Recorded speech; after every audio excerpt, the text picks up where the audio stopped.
a moeda desintegrada. Ola, amigos. Para facer o truco de hoxe, vou usar unha moeda e un papel.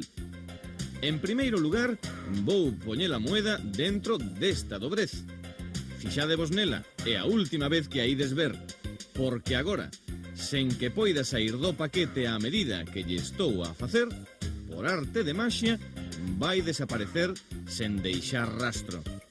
De feito, xa se volatilizou, pero seguro que vos aínda pensades que a moeda segue aí dentro.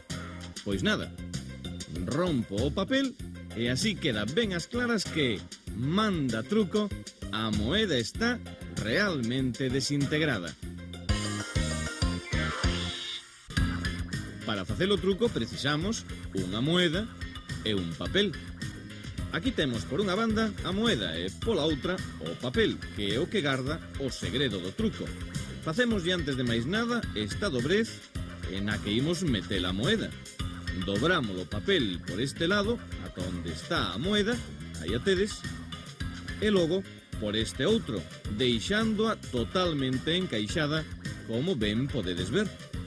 Agora, en lugar de para arriba, a última dobrez ten que ir para abaixo, quedando formado deste xeito un sobre coa boca xusta para que poida sair a moeda. Imos abrir a boca e veredes isto moito mellor. Damoslle entón a volta ao papel e o inclinamos sobre a palma. A moeda escorregará limpamente. Só vos restará, coa moeda dentro, pechar a man nun puño, dicir que esta se evaporou, non que a levades vos agochada, claro, rompelo o papel tantas veces como queirades e deixar coa boca aberta a todos os vosos amigos. Agora, o truco está nas vosas mans.